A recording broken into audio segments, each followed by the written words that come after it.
Primary ignition. This is Star Wars. Look out! Core World News. You may fire when ready.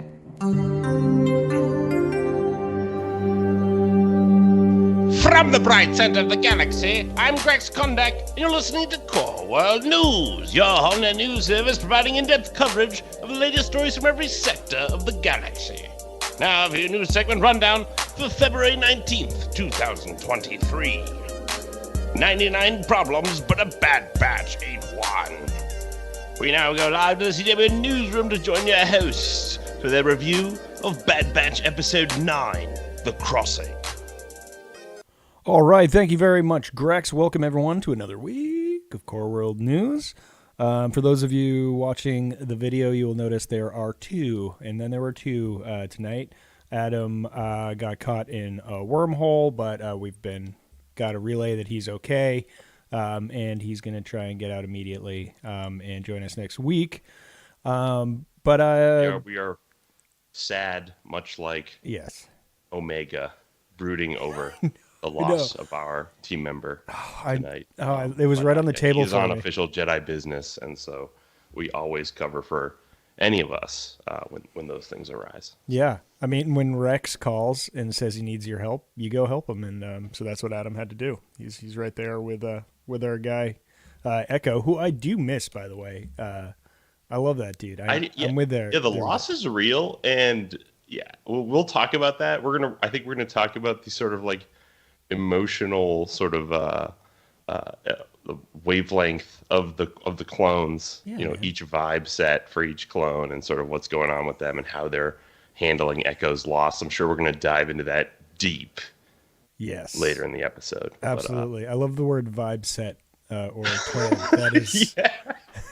That is exactly what it clone is. Vibe set. Yeah. Yeah, man. So stoked to be here and talk about this. Stoked for another episode. I tossed this one on Wednesday when it came out and was just overjoyed. It was magical.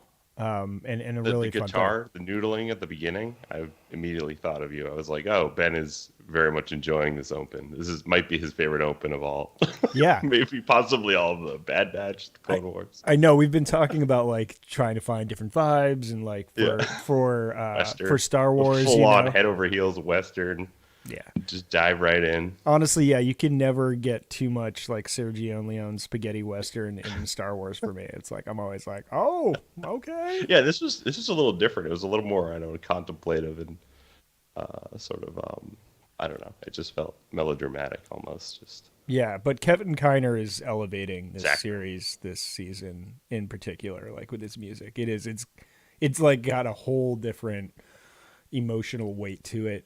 With the score that he's using, very Ludwig style this week. Like it could have easily been a Mandalorian. Also, the soundtrack. toughest episode, I think, the most challenging episode we've dealt with in a while. Yeah, Marauder, just all caps. It's like written around on my notes here several times. The Havoc Marauder, R.I.P. I can't. No, yeah. What? I'm right there with Omega. It's like, yo, that ship was. We can tight. We can acquire another ship. No. Like no. It has to be that one. All of them crammed into an NP-1 starfighter. Yeah, and I'm not even talking about the emotional, sort of like child rearing back and forth stuff going on. I'm talking about just the loss of that ship. Like that was the home. That was the homestead. Yeah. I mean, in Star Wars, the ships are characters pretty much. Like they have their own profiles, their own silhouettes. You can, pick them out from across the galaxy. And yeah, man, it hurts when you lose a ship. It's like losing a character. Anyways, why don't you took some time to make a roundup for this one, right? Should we do a summary for everyone who's seen it or possibly haven't seen it and just want to know what happens in this episode? Yeah, or saw it a couple of days ago and now want a little refresher. Yeah, let's just get a refresher. Let's just talk about what happened here chronologically. Episode 9, The Crossing.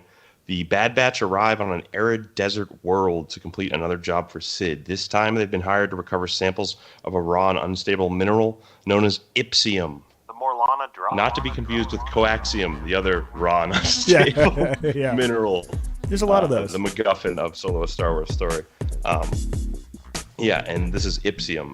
Though everything seems to be going as planned, Omega, annoyed the Bad Batch hasn't expressed pain over the loss of Echo, is giving everyone on the team attitude, especially Tech. Once outside the mine, the squad find their ship has been stolen, already midair and flying away. Forced to trek through the canyons, the team narrowly avoid a stampede, after which an electrified sandstorm causes them to seek shelter in another mine. In the escape, Tech drops the case of Ipsium and the storm causes it to explode, sealing the Bad Batch inside. As their current misfortune begins to weigh on the team, Omega confronts Tech about his indifference towards the loss of Echo, to which Tech responds, "What is your issue?" Angered by Tech's sharp tone, Omega storms off to get some alone time. Exploring the mine by herself, Omega finds a pocket of Ipsium and gets into a precarious spot to extract the sample. Back at the cave in the entrance, Hunter and Wrecker tell Tech he needs to find Omega and apologize. Tech does exactly that, and Will's talking to a still abrasive Echo, watches her slip and fall into an aqueduct below. Without thinking twice, Tech dives in after, and the two wash up in a dark recess of the cave system. Tech explains his thought process to Omega and assures her he cares just as much as her, even though he may not express it. Express it the same way.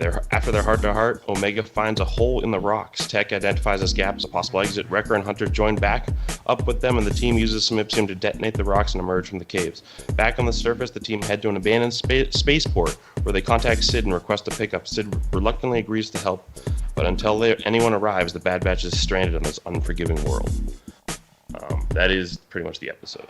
That was a great summary, man, you pulled together there. Real soup to nuts there. Got the whole thing. That was a lot going on, but it had to all be in there because that is pretty much what I remember. Nice. Yeah. I mean, it was a really short episode, but for me, it felt like it was really long. It was like, oh my gosh, I'm like, wow, they're actually going to go to this town. They're going to keep taking us here. I kept waiting for the episode to end, and then but it just kept going, which is good. It got me towards, the town. I'm like, are they going to go after the Marauder? Like, what's going on here? But this show moves. They're like, it does. Yeah, and then just to see the emotional bandwidth of the clones, and then to make this be like a Tech-centric, Tech and Omega piece, like that was so fun. I thought that was such a great idea, and she's sort of zeroing in on him because he's so analytical. Yeah. And unfeeling. What do you think is going on here with Tech? And, where does that come from? That must be a part of the DNA sequencing that that's been programmed for them. That basically there's one aspect of them that's just dialed up to 10 on the logistics. And like that's Tech is like pure logo. And Tech's like an 11 because he's a Bad Batcher. He's 99. Yeah. He's all logos, right? Just like logic the whole time. Like that's his jam. Yeah, I thought that was such a cool idea, and I thought that was why the episode almost felt filmic and sort of like it did feel like a great back and forth. And we talk about all these lone wolf and cub stories. It's like this is exactly that. This is 3 men and a baby, and this Tech is Steve Guttenberg. This child rearing episode is Tech is the sort of father that's dealing with this issue, and he knows he's done wrong by sort of like being abrasive back towards Omega, which is like never the right choice. And so then he has to remedy that, and you just see him come through, and you love them as a family again at the end. And Omega's totally right. This is a family, not a squad, and you're getting that feeling. It's really building that in there. Which so when loss does happen, it's gonna really hit. Like I almost can't see these guys go at this point. I don't want to see the end of this story. Well, I have two questions for you then. My first, I guess the first one's a comment, just like, how great is it? Like seeing Tech like finally try to explain his emotions and as he struggles to do it. Yeah. So cool.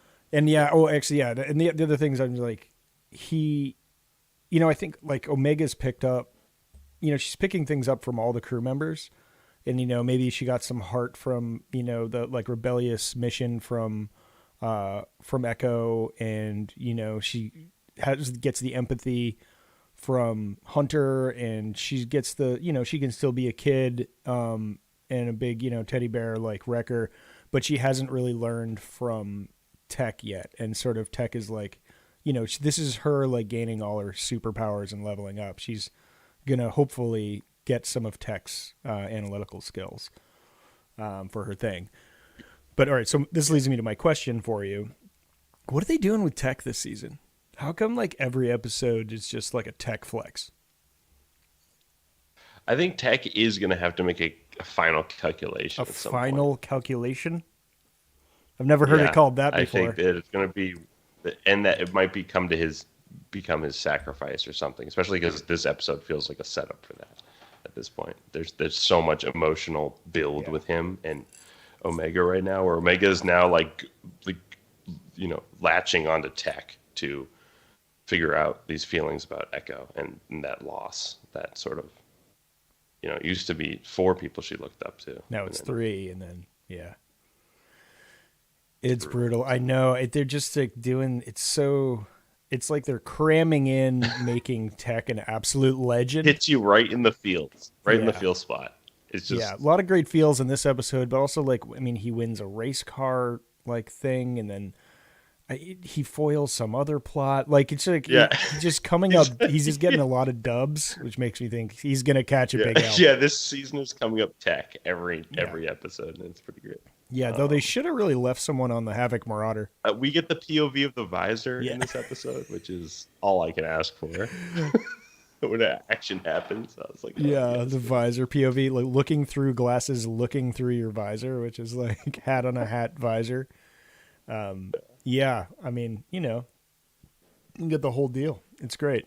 So when Sid says, "I don't need a recap goggles," I felt hurt. I felt that was for me. Yeah, Sid's a piece of work too. I'm pretty tired of her shenanigans. She's like, "I'll see you in a couple days, maybe," and yeah, pretty wild. She's holding the team back for sure. I can't wait till they part ways with her. So, if I know you, what did you think of the local that takes their ship? Like, who's that? Who did you think that was? I mean, at first, the silhouette roughly reminded me of Hondo Onaka. Yeah, I thought Hondo too. I was like, but then when they went close on the mysterious figure, I think it was definitely hair and not his like dreadlocks or whatever. Yeah, it was a I think it was a new character too. That'll be fun. Yeah, I don't know. Maybe it's Boba Fett. Maybe it's teenage Boba Fett or something. We're not there yet. If there's there. Yeah. Yeah, I don't know. The action was exhilarating. The lighting again. I forgot to mention in the summary when Omega does fall down in the aqueduct, you do get this one shot. I think it's probably my favorite shot in the series, in this season at least, where it's that you see all the Ipsium deposits underneath the water, and it's just glowing. The cave was beautiful. Yeah, they used it as a lighting trick, and it was just it made for just beautiful visuals there. How about go back to Tech for a second? How about that like decision to do some man stuff when she just like falls down into a black hole? Yeah, he was like, "I'm going right after her." I was like, "Yeah, just awesome. Jumps in after her." That was the coolest part of the episode for me. Yeah, that was cool. Yeah, he didn't think twice. He just was like, "I'm immediately going in there." She so much, and then he that was cool. Like that was a cool scene where it just they went deeper into the cave system. She found that pocket and she falls in and like she pulls a Mac. Tech is like, that was great. Yeah, that was terrifying though. Like I can't even imagine how scary that would be in real life. But the jokes on the other end of the episode when with Wrecker and Hunter coming through the hole like right after their like tender moment, that was really funny. It was just like like in Slash, and then like Wrecker like she's like okay. He's like that wasn't so hard, was it, Wrecker? And he was just like gives the thumbs up and like collapses. Those were funny bits. Those was a good sequence. See, there's not much comedy in these, but those were great. Wrecker just going full fetal in the stampede was a bit unto itself. I was like, I mean, like that makes sense. He's pretty brawny and he's pretty bulky. He can probably I feel just take bad it. for Wrecker. Yeah, I feel terrible. They treat him no, but then that was also a fun little back and forth in this episode and a fun emotional exploration, which was like how they treat each other too, like Wrecker Yeah. and Tech, where Wrecker's like, you try carrying it, like this is heavy. Yeah. Like, and Tech's like, fine, I will. Immediately and, loses like, it. drops it. Yeah. Drops it at like the crucial moment that they needed to get I inside. know. Yeah, so Wrecker's like afraid of heights, but probably because that's like the only thing that could kill him. And he's like, but he's constantly having to jump off stuff. He's just constantly. An astute Yeah. observation. He's like, yeah, I could die by falling. Like they're definite fall Yeah, damage. you can't control a fall, but like he can just smash anything that's in front of him. But yeah, man, he's always in like terrible situations, throwing his body in front of everything, and this is no different. He's got to go and protect the Ipsium, and against a herd of wildebeests of some sort. I thought they were gonna. Yeah, I didn't know what to call. I was like, They're- what they're are these? They're gazelles. They're, like, gazelles? literally- Like, space Yeah. gazelles. Yeah, pretty much. Yeah, that was crazy. That was a cool Yeah, scene. I thought they were gonna grab the space gazelles, and go. Then the sandstorm was really like a rock storm, like Yeah. big chunky rocks were like smashing into them. I was like, dude, you could just get concussed and die Yeah. in this storm. Like this is a The terrible. drama planet. was real. This planet's the It's worst. the worst. It's like, oh, so storms like are throwing bricks at Yeah. you. Great, like a fantastic. Yeah, and it's got Borderland vibes. Like, yeah, it was definitely. yeah, like, it's just a harsh. just carved out with canyons as far as the eye can see. Yeah. Yeah, it's crazy. Cool planet. Cool. It's like the Grand Canyon if the Grand Canyon had volatile sandstorms that Yeah, were also rock storms, electrified. yeah, yeah. No explanation. They just roll in. They play the twangy guitar, and yeah, and there you Yeah. are, and it just sets the perfect. You like it. Just like, all right, every planet's a new mystery. You're right. Right. It's just like, what's going to happen this time? On this planet, what does the environment hold? What beasts? What something? There's going to be some twist. Yeah, and they need to eat, right? Like they have no supplies, right? They have nothing. Yeah, that's terrifying. It does not seem practical. I mean, rations, like military rations, make a lot of sense all the time if you want to go anywhere. Who is Sid gonna send to get them? I think she's gonna send. I'm trying to remember her name. Oh yeah. The woman. Wanda Sykes. Yeah. Yes. I think she makes sense, right? Because we've seen her. Yeah. I mean, But it could be someone else. Who knows? It sounds like Sid's in the middle of something. is it Faye or something? Is her name Faye? Yes. Yeah. Something like that. Faye. Anyways. Yeah. She, Faye. That's- Faye. Faye? Yeah. Yeah. Something like that. Anyways. Yeah, I want to know what Sid's up to. GQ. She's got something Yeah. going on right now, and I don't know what it is. Because there's got to be another shoe to drop there. She's just like getting them, to like bail out her gambling debts, and then she said she's on Ort Mandel. Like, aren't they? Shouldn't she be on Pandora? Well, the fun thing about Sid is, all right, we're really getting into theory corner here because the fun thing about Sid is if there's Boba Fett, if we do get a Boba Fett kind of moment in this show, given that he's another specialized clone that's unaltered, basically, and just there's commentary there that Yeah. could be fun. Sid would know about him, right? Because he's now rising in the underworld, and Sid is operating Underworld. in the underworld. Yeah. Yeah, I mean, he's still really young. There was only like 10 years between Clone Wars and it's not even. It's only like 3 years between Attack of the Clones, the actual Attack of the Clones, and the end of Rise, Revenge of the Sith. Isn't the war only like 3 years long? Oh yeah. Yeah, that's right. So yeah, so I guess he's he's still too too. I mean, yeah. he's like 11. I'm sure he's getting up to no good, but I don't know. He's pretty young. But yeah, probably. I mean, probably the same age as Omega. Yeah. No, Maybe a older, little maybe. older. I don't know. by a couple years. Yeah, I don't. But yeah, Yeah, yeah. Uh, that could be fun. I want to see some more Kaminoans. You know, they kind of teased it in that last double episode where we saw Kaminoan in the Senate, and like some of the Kaminoan diaspora. I think there could be some fun things happening there if they got brought in. That could Yeah, be cool. something to tie them back to the larger Oh. story. I think would be cool. Like that. That's not just like, and they get attacked by the Empire again. Like, you know, get them involved in the lore and the politics and the mechanics of the galaxy. I like the episodic adventures they go through, but you know, it's a Star Wars. The music is just so good in this series. Like the music in this season It's just feels a little bit more risky and more like daring. It's just kind of far more abstract and ambient than it's Yeah. ever been. And like it. when she finds the hole in the rocks, the Yeah. sun coming through, that was great music there. That was fantastic.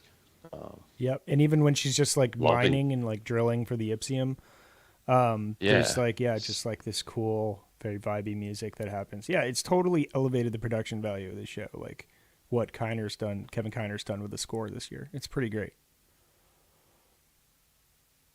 Yeah, but and all in all, I mean, like the way this opens, the way this closes, just feels like just a beautiful, almost like love letter to Western sort of like genre and movies. And I feel like, but this does its own thing where it just feels like it's got this real emotional core to this episode and deeply science fiction because it is these clones, and you're wondering like, are they programmed to sort of have suppressed emotions? Which yes, if you've read the books, like, yes, you find out, yes, there's like a suppression of the emotions. There's a lot of like weird things going on with their DNA that is part of some sort of plan that was, put together a long time ago. And yeah, it's pretty haunting and pretty scary. And they do feel much like all of us, but they just, for them, the soldier, the life of being a soldier is primary. And so disturbing when basically Tech is just like Echo is a soldier. This is just another mission. He's got to go on this. It's fine. Like this is what we do as soldiers. And like that sort of like, I don't know, MO is strange. Yeah, right. Like they are not human really. Like they're programmed. There's a little bit of machine in there.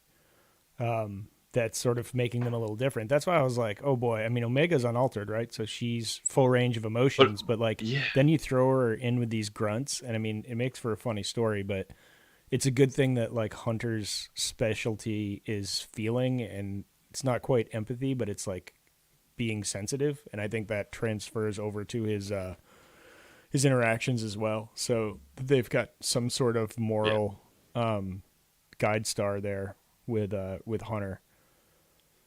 But it's kind of weird. It's like Rambo Dad. Right. He's almost like the bravery and the sort of like the courage. He's that, but he senses stuff, right? And like he almost has like a force sensibility style. Like when he was just like something's wrong when like right after Omega and Tech went down that hole. He's got some way to sort of feel and so like literally I think feeling emotions. He's there too. Oh yeah, he breaks it down whenever it comes to like the end of the scene and like the button of the scene. It's like he steps forward and it's just like, oh yeah, this is what you're all trying to say. Like that's just what his purpose is for the group.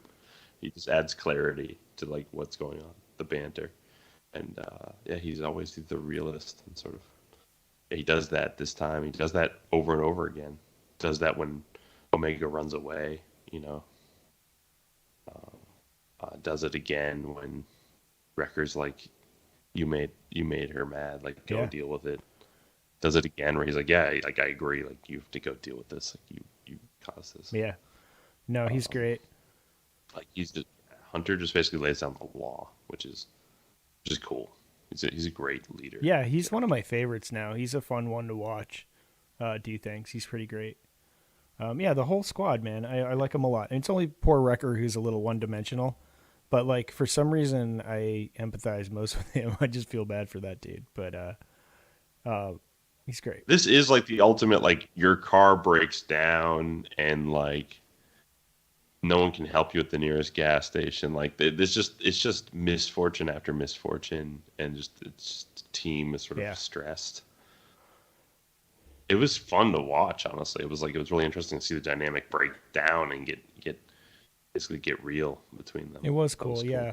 Because we can see them when they have resources around, they can do anything. But you pull everything away, and it's like, all right, well, what are they going to do now? But they are kind of the A-team, like they just they always figure it out. And that's kind of fun to watch every week. Another funny note, Ipsy means himself or herself or thyself in Latin. So they had a little fun here. The team goes into the cave to literally find themselves. Nos que te ipsum or whatever. Yeah, like know thyself. Yeah. So that's they had a little fun with Ipsium there. But yeah. Other than that, anything else on your mind? I mean, I'm still on the Omega could be a Jedi theory. I thought about still you. There. I'm riding on that. Like not Jedi, obviously, but just Force sensitive. So there was like. I thought she was going to find Kyber like several times in this episode. Nice. I was like, and then Kyber, right? Like, oh no. It's just. I love that. I love that. That's where your head was. More bright light. Oh, it's more Ipsy. So when the Marauder gets stolen, Omega throws up her hand like Rey to like stop it, and she just yells "stop!" Like she can will it to stop. She can't obviously, but I thought of you at that point. I was like, not a Jedi. Yeah, that's true. That's good evidence, right there. Or just not that strong, But yeah, most Jedi couldn't pull a starship out of the sky. That's true. But if it was going to unlock, it would have unlocked there because it's the Marauder. Like, come on, dude. Their Gonk droid is in there. Gonky is still aboard. I'll sunset this argument. No, I want you to keep going. I want you to keep going because I love it. Or else we wouldn't have nuggets like that, like Kyber Crystal. You said she's an unaltered clone. Yeah. Is that what they said in the first episode? The first. Oh man! Now that you ask me, I don't think so. I think that like this, they just treat her as like this just very special clone. Okay. I don't think they even do. They comment on exactly what Omega is, like what her clone, what her template is, or how. No, I don't know why I just assumed she was unaltered. Come to think of it. But yeah, I don't know. I guess she's more like the Bad Batch, right? She's just special. But they talk about her like clone Jesus. Yeah. Like, I mean, and also this is like in evolutionary terms. Yeah, she's wearing like a cool crown and stuff in the beginning too. I'm like, dude, this is like epic. What is this? I mean, it's actually cool because of evolution.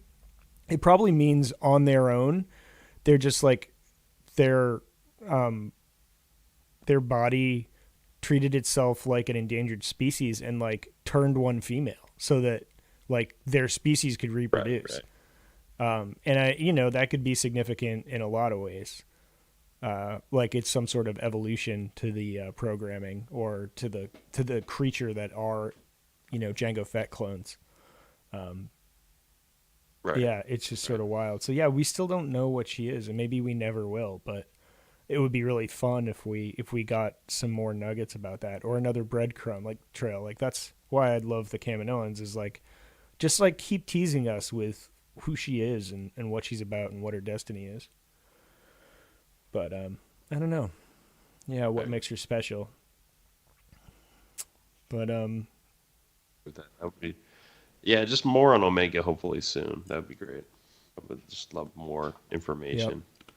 Maybe Minoans coming back in, explaining more. Yep. I'd love that. Well, next week, I think, what is it called? It's called The Retrieval, I believe, is the, yes, Retrieval is the episode name for next week. So presumably they are retrieved. So that'll be cool. But I'm looking forward to it. Again, I wish I had like 4 of these to watch in a row. Yeah, this is almost a binge show for me. This is a one where I would just sit there and watch it, and then if I knew I could just watch it, I would almost watch the season twice. It would have more retention, just on a binge model. Given I'd watch probably the season twice, just all day, folding laundry. Oh yeah, absolutely. Because there's no way you could catch everything. I mean, I'm learning that now. Like for this show, I have to watch it twice because there's always stuff that sort of skips by me. Yeah, you definitely need. But that's my preferred way to watch too, is binging it, do the whole thing. I wish I could have done because some people had comments about Book of Boba Fett, but when you watch it front to back, it's an amazing story. All the episodes in a row, it's really pretty great. And Obi-Wan too, I think Obi-Wan works a lot better that way too. You're bringing up Book of Boba Fett and just thinking you can slide that by as it's this great. It's piece really of streaming. quality. Yeah, it's great. Fantastic. You just have to watch them okay. all in a row. There you go. One sitting, all the episodes. It's a blast. I think it is a blast. It's a great show. I think people were really harsh on it for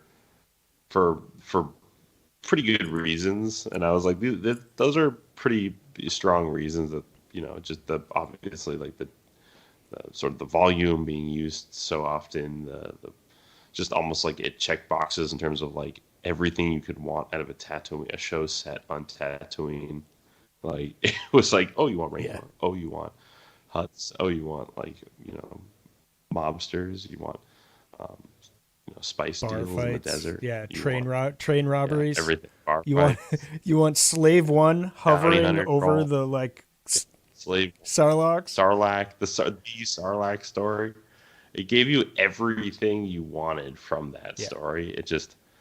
It was interesting. There's just tonal things I think that were just like felt strange to me, and then there's this overall sort of like loss of all tone in the series where it's like, what are we supposed to think here? Is Boba Fett now this sort of like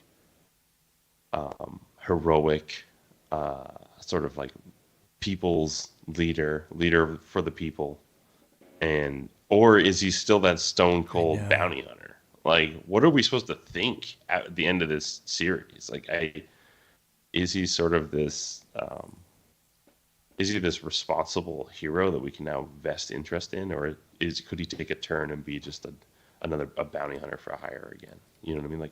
Like I don't know what to. At the end of this, I now think he's just settled in is sort of like, I don't know. I guess gonna operate a sort of massive. Yeah, it would be a wild call for them to pivot. Like, have we even really seen live action Boba Fett like in in this like Lucasfilm era of streaming that compares to live action Boba Fett in the original trilogy? Do you think like you got his attitude ever? Yeah, I think they did. In the beginning of this, they're just like, at one point, they're like, he's like, I'm sick of being a gun for hire. I want to be the boss. I'm tired of working for these people who, don't know the galaxy as well as I do. Yeah, basically. You kind of get that feel. Definitely. Yeah, and that's what I mean. But do you ever see him normal? And then that goes away pretty quick. That dissipates right after that. I'm like, I wish he was mulling over that dark past a little bit more with the Tusken past.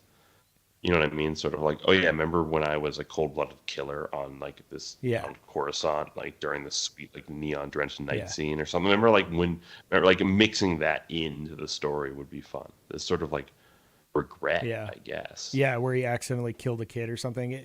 Oh yeah. I don't know, like something really bad that's like, wow, he was in the bowels of the underworld for a while. Yeah. Holy crap. Yeah, I mean that was the character. Yeah, that was the character I expected. We'll just say that. And it's sort of like out of the past or history of violence, like some syndicate comes back for him. You know what I mean? They're like, oh yeah, you have unfinished business with us. Like like that whole thing. Like, you know what I'm talking about. Right? I mean, I feel like that should have been coming at him. Like, where is that? I thought that was going to be like kind of in this. I think as soon as he announced himself to the Hutts. On there. Oh yeah, everyone was like, they should have just been flying in, like people trying to take a piece out of him. The Crymora gang? Yeah, like he owes money all over the galaxy, and they're like, oh, and or people jockeying for his services, trying to like hire him, maybe, or like, who knows? Yeah, like, you're the best killer. You still are the best killer, whether you have, stop pursuing that or not. I mean, if they ever did another one, I think that's got to be it. It's like every episode, there's another crime syndicate trying to take a piece of him. But I want him, I want him to travel, like have some sort of impetus for him to go. Like maybe Fennec Shand gets kidnapped or something, and he has to go like after her. Like I don't care. It can be something pithy. It doesn't need to go to compete to be the Mandalore or anything that heavy. But like, just get him out of the sand. Gets everywhere. It's coarse. Well said. Oh, man. Yeah, man. Well, maybe just a short one this week. What do you think, buddy? I think that's perfect. I think that was all I need to say about that episode. But yeah, great episode, man. That was super fun. A little quiet weeks here, but when we get Adam back next week, we've got some other things we want to discuss with y'all, as well as episode 10, Retrieval of the Bad Batch, and that'll be great. So thank you very, very much, everyone, for listening, and we'll see you next week. May the Force be with you. This is Grex Kondak signing off. For the latest breaking news, follow @CoreWorldNews on Twitter and Instagram. Thank you, and good night. Remember, the Force will be with you, always.